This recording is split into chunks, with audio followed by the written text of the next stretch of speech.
Senate Foreign Relations Committee will come to order. This is the committee nominations hearing for the Honorable Kevin Sullivan of Ohio, a career member of the Senior Foreign Service, class of Minister Counselor, to be the ambassador to the Republic of Nicaragua.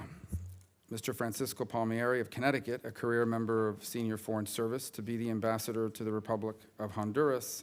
And Ms. Karen Williams of Missouri, a career member of the Senior Foreign Service, to be the ambassador to the Republic of Suriname. And I thank you for being here with us and for your continuing willingness to serve our country. If you're confirmed, each of you will have a critical role in advancing U.S. foreign policy and objectives in the respective posts abroad to which you've been nominated to. And your nominations, I would say, are timely. Nicaragua is in the middle of a violent political crisis that I fear could even become a civil war, and that I believe increasingly poses a threat to the national security interests of the United States and to regional security. The Ortega regime has already murdered hundreds of Nicaraguan citizens through the use of irregular paramilitary groups in its attempts to quell protests against the Ortega Murillo corrupt and oppressive regime.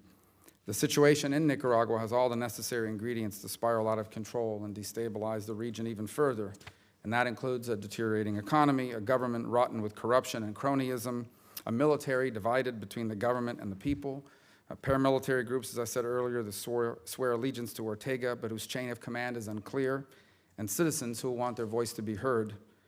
And Florida is home to a vibrant Nicaraguan American community, and I've watched with great concern the repressive response by the Sandinista regime, led by Ortega and his wife, the vice president, towards student demonstrators protesting corruption and demanding early elections.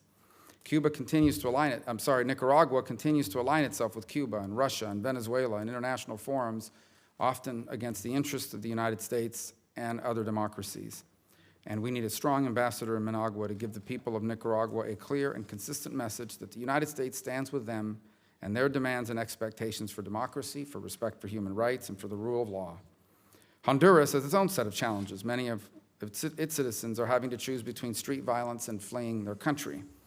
One of the most effective answers to the migratory crisis that our nation is facing on our southern border, perhaps the most effective, it would be to work with the governments in Central America to improve the security situation so that their citizens do not feel like they have to leave these countries. Our foreign assistance can help in improving policing and training prosecutors and decreasing corruption and improving local economies, all of which give people a reason to stay where I believe they initially want to stay, in their own country. In Honduras, what we need is a highly visible ambassador who stands for our ideals and who supports the Honduran government while also holding it accountable for creating an environment where everyday Hondurans feel safe and have access to jobs that allow them to feed for their families and provide for a better future and not have to flee their country.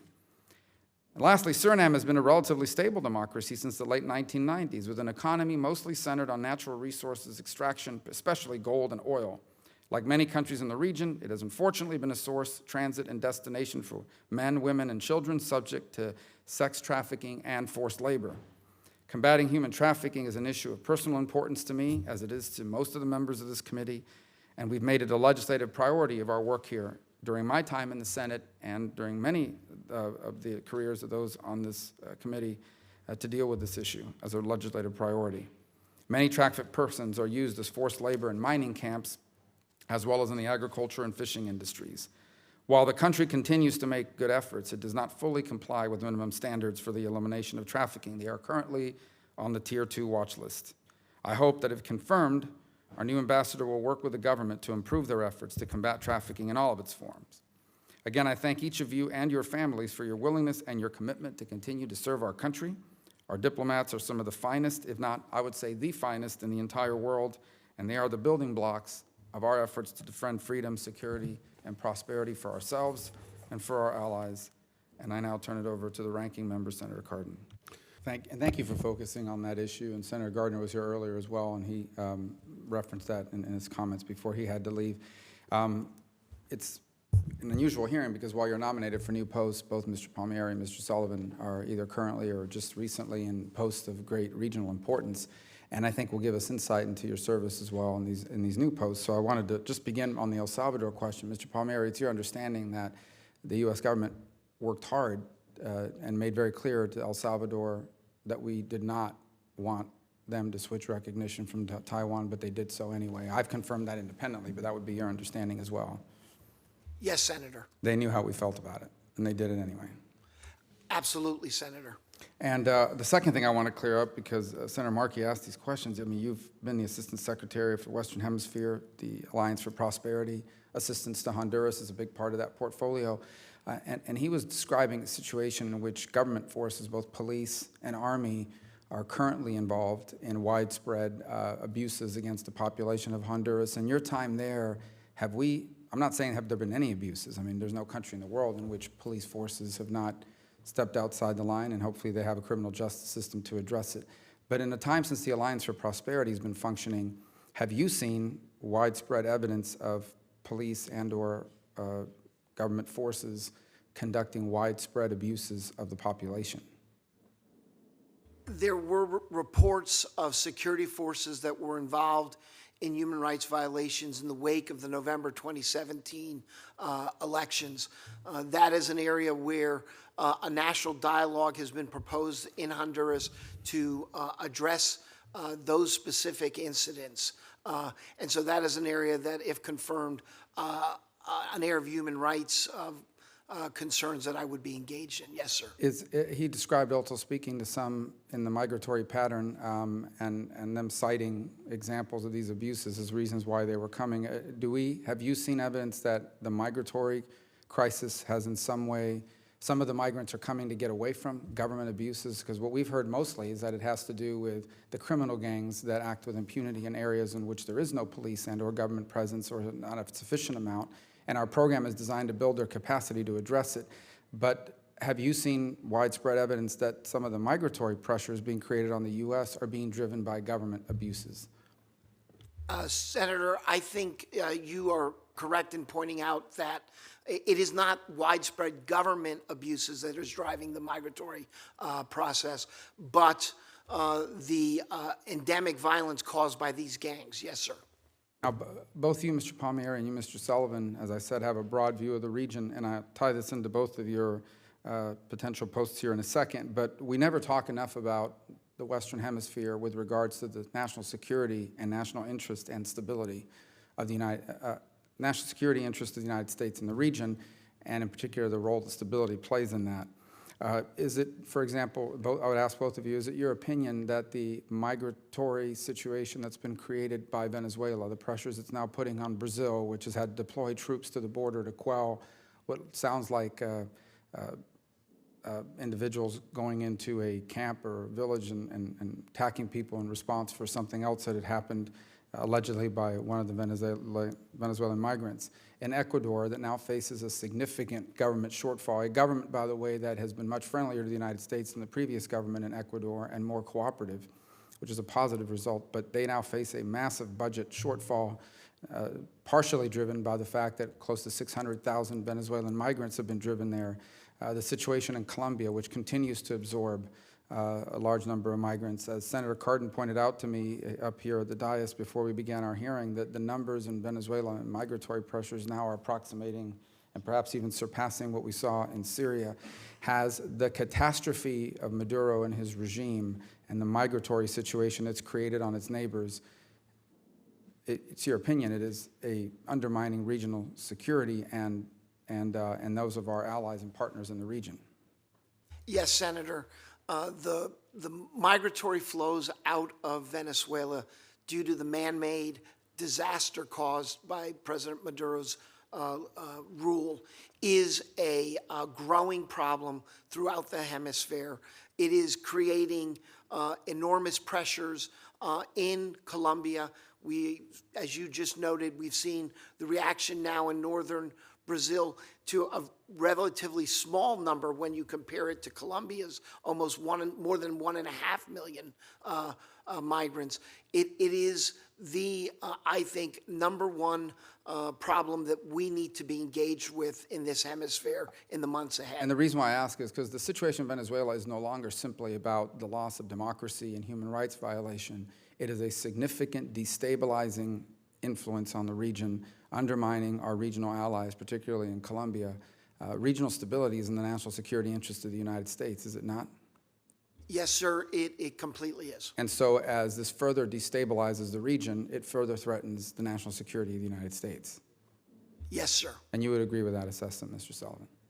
Yes, absolutely, Senator. And let me ask you, similarly in Nicaragua, which certainly not been a democracy in any sense for a long period of time, the one thing it was not a transit point for drugs the way we've seen in some of the other countries in Central America. Would any further chaos in Nicaragua that undermines that and opens up now in Nicaragua a new route by which drugs could enter the United States, that would pose a national security risk to the United States, would it not? Yes, Senator. And if, in fact, the situation in Nicaragua begins to appear more and more like Venezuela, creating a Nicaraguan migratory pressure on Costa Rica, which is also facing its own set of challenges with drug transit and other neighbors, migratory pressures on Guatemala, Honduras, El Salvador, and Costa Rica would be deeply destabilizing to these countries, would they not? Yes, Senator, I agree. Creating the potential that too would be a risk and a threat to the national security of the United States. What about if, for example, let's say a Russian long-range bomber were to make a visit to Venezuela at some point in the near future? What would that tell us about Russian engagement and influence in the region and Venezuela's willingness to be a host for their engagement? It would be a very disturbing signal to have a Russian bomber visit a country that is so unstable right now as is Venezuela, sir. What about this? What if the Russian Federation were to make a $200–300 million loan to help bail out the Nicaraguan government for the situations that they're facing now? Mr. Sullivan, that would not be something they would do out of the kindness of their heart. They would want something in return, right? I agree, Senator. The Russians have their agenda. And their agenda would potentially be not just greater influence in Nicaragua, but the potential for, at a minimum, some rotational military presence in the country of Nicaragua?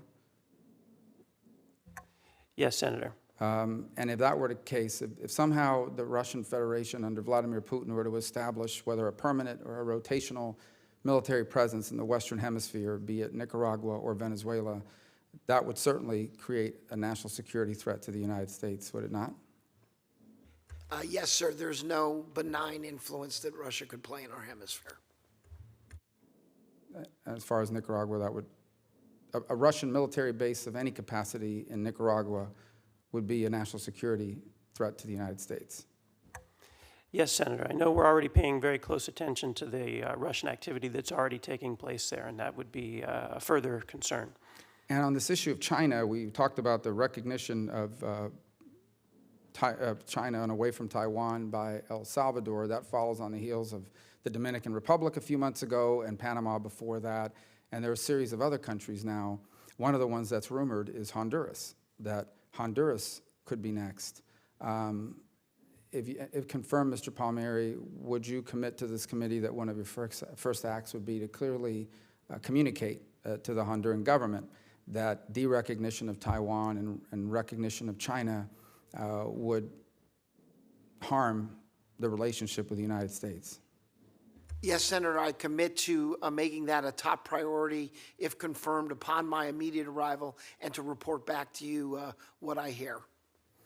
Mr. Sullivan, on Nicaragua, one of the things that we've seen Maduro do for some period of time was, and you saw this firsthand from your perch at the OAS, was he used negotiations as a ploy to buy time. In essence, what he hoped to do, first with the Vatican-sponsored one and then later with the one in the Dominican Republic, was to create this perception that there's talks going on, let's let the talks work through. But in reality, they turned out to be nothing but delay tactics to buy him time to further stabilize his grip. Is that also not a risk in Nicaragua already? Yes, Senator, it is. And I think we've already seen in the national dialogue that's occurred already a lack of the kind of good faith that would be needed to get to a good result. And so I would hope that there could be some dialogue that leads to a positive outcome. I think, of course, that's been made very difficult by the fact that Ortega and Murillo now have their hands covered in blood. But we would still love to see a resolution to that situation that's peaceful and democratic, but we need to be very cautious about it, because the reality of it is that regimes such as these habitually and routinely use negotiations, which civilized people are in favor of, as a way to buy time to further their grip on power. That's something that you'll commit to being wary and cognizant of in your role there. Yes, very much, Senator. On the, Mr. Palmier, on the issue of migration, I think we are all troubled by images at the border and some of the things that it's brought about and the problems that we've seen. I made the comment earlier, and I think almost everyone would share it, that the most effective thing we can do is to take away the reasons why people are leaving these countries in the first place. I've made the argument, and there's, as an example, I read an account recently of a young woman that came to the United States because I believe her sons had been abducted, her husband had been killed because they refused to pay protection money to a criminal gang. Someone facing those sorts of threats are going to flee, and then no matter what, that doesn't mean we shouldn't have immigration laws, that doesn't mean we shouldn't have border security, but the reality of it is when someone is leaving that, when your children have been abducted and potentially killed, when your husband's been killed under threat by a criminal gang that if you don't pay them protection money, they're going to do these things to you and then do it, almost nothing will stop someone from fleeing that. And therefore, one of the most effective things that we can do to limit migratory pressure is to eliminate the causes of that migratory pressure.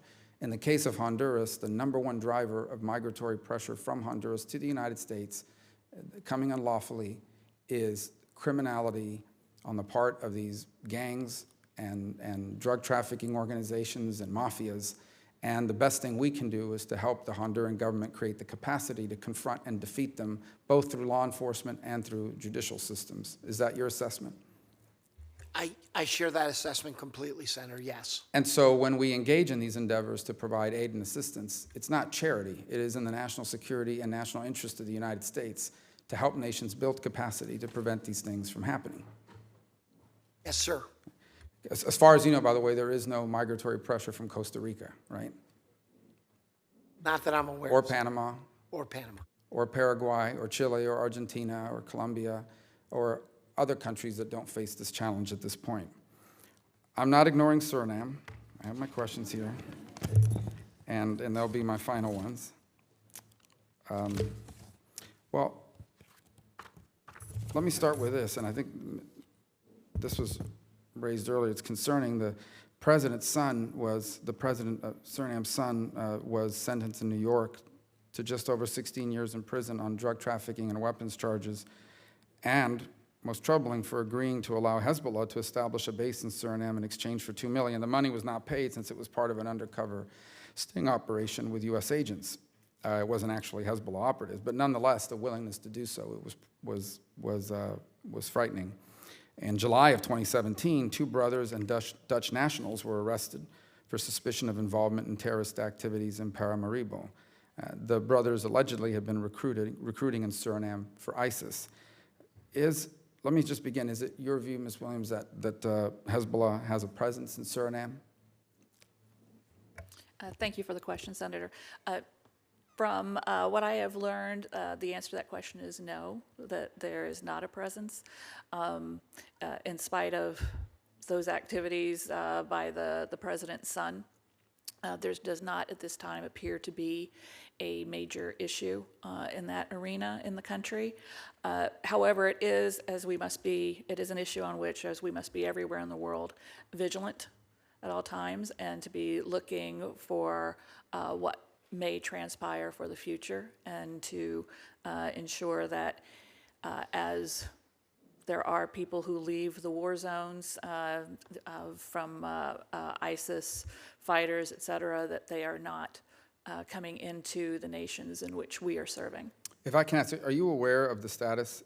I don't know offhand the status of that case of the 2 brothers, the Dutch nationals. I know they were arrested. I know it's in the legal processes in Suriname, but further than that, I do not know. On our relationship with them, as we said, they've largely, we don't speak a lot about it. They don't have huge problems. They don't have some of these situations that we're seeing in these other parts of the world. So first of all, congratulations on picking a pretty good spot. And But that said, we do have some bilateral issues. They've been very reluctant, Suriname has, to support strong action against Venezuela at the OAS. In June of this year, they were one of the 7 CARICOM nations that abstained on a resolution that was meant to be an initial step that could potentially lead to Venezuela's suspension. I imagine abstention is better than supporting Venezuela. Some still do. Why is it that Suriname continues to at least not fully support what has become sort of a regional consensus in condemning the Maduro regime? Thank you for the question, sir. It is an historical affinity. It's been an ideological affinity going back many years. Even though it may not seem to be, the abstention is a move forward versus the outright no votes that have occurred in the past. President Bouterse is very close with the Venezuelan government, and much of the administration in Suriname has been very close for many years with the non-aligned movement. So it is something that goes back quite a long time. When you say close to, does that mean they received funds from PetroCaribe and initiatives such as that? They have in the past, but they have not in, I think, the last 3-4 years have not received anything through PetroCaribe.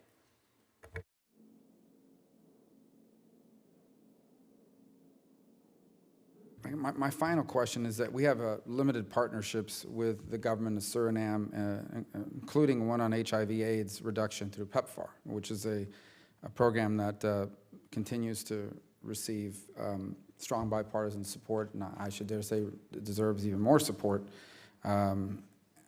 They've also an initiative through the Caribbean Basin Security Initiative, but there's still a lot of room to expand that relationship. Have you thought of or identified areas that we could potentially expand cooperation with Suriname? And if you have, what are the obstacles to doing so?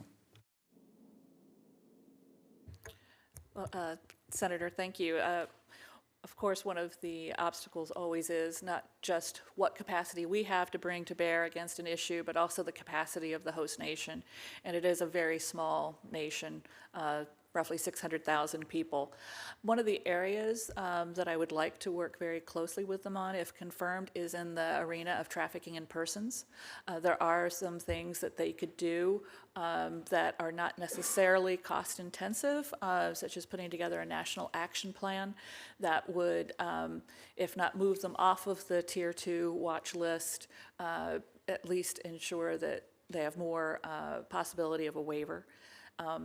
There are also, I think, other cooperative things that we can do, just taking advantage of the regional programs that exist in terms of the evidence-based decision-making and the legal regimes and the administration of justice.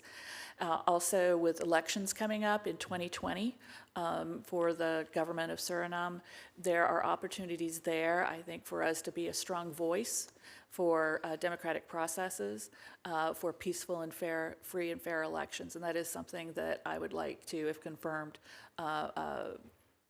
array some effort. And that was supposed to be my final question, but I forgot to ask one more, Mr. Palmieri, and it's really more of a suggestion, and you explore your openness to it. As I said, I've continued to be a supporter of the Alliance for Prosperity and always look for ways to tailor it to the new threats.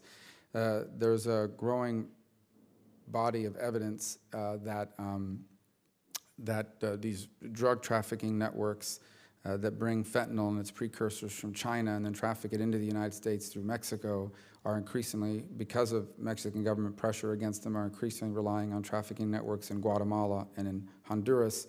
And I'm not sure that the current status of the Alliance for Prosperity, which is largely geared towards cocaine trafficking and the like, is fully stood up to confront this new threat.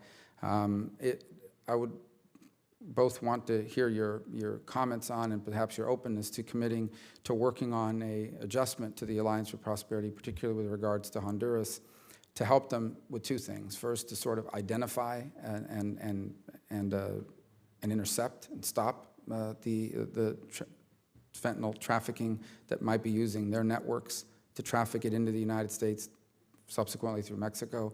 And second, potentially providing them like an incinerator which Guatemala has, although my understanding is it's not exactly working. We need to get it up and working again. The incinerator is used to destroy the precursor chemicals that are used to create some of this. Is that an issue you've come across in your time at the desk in the Western Hemisphere? And is that the sort of adjustments that we should be constantly looking for in our alliance assistance? Thank you, Senator. And that's exactly the kind of adaptive flexibility we should have in our own programs, because we know these criminal organizations are constantly adapting and looking for new routes and new ways. I would welcome the opportunity, if confirmed, and in Honduras, to work closely with you and the committee to ensure that we are helping the Hondurans attack those networks wherever they may be coming from to prevent the transshipment of fentanyl. And yes, we have heard that as Mexico has made fentanyl a priority, that they are beginning to look for other routes throughout our hemisphere to get fentanyl to the United States. And Senator Cardenet's one final question. I just want to leave one more thing on the record here, and I continue to say it to my colleagues. I am in favor of stronger border security. I am in favor of more personnel. I believe we have to have immigration laws, and they need to be enforced. And I also believe that things like the Alliance for Prosperity are in some ways, in many ways, about border security by preventing the crisis to begin with. And I just and I just hope that in your time there, if confirmed, that you will be and continue to be a strong advocate for how important that program is, because there's a view in this among some that this is a charity program. It is in the national security interest of the United States to address these issues, and if we could address it in Honduras, Guatemala too, but in Honduras, we have to spend less time and less effort on the back end to address it. And so I just, that's why I think this sort of assistance, it's important for us to say at every forum, it's not charity, it is in our interest, and it's actually more cost effective if it's being done appropriately. Blame all around, but the point being that I only say that for the, a lot of my colleagues and even people in the general public who sometimes think like the ambassador to some smaller country is not, it has real repercussions. It's ultimately, it reflects poorly on us and makes it difficult to do ultimately what you're saying. So we all have to do better. With that, I thank you again, all three, for being here. As I've said before, the record will remain open until the close of business this Friday, and without objection, the hearing is adjourned.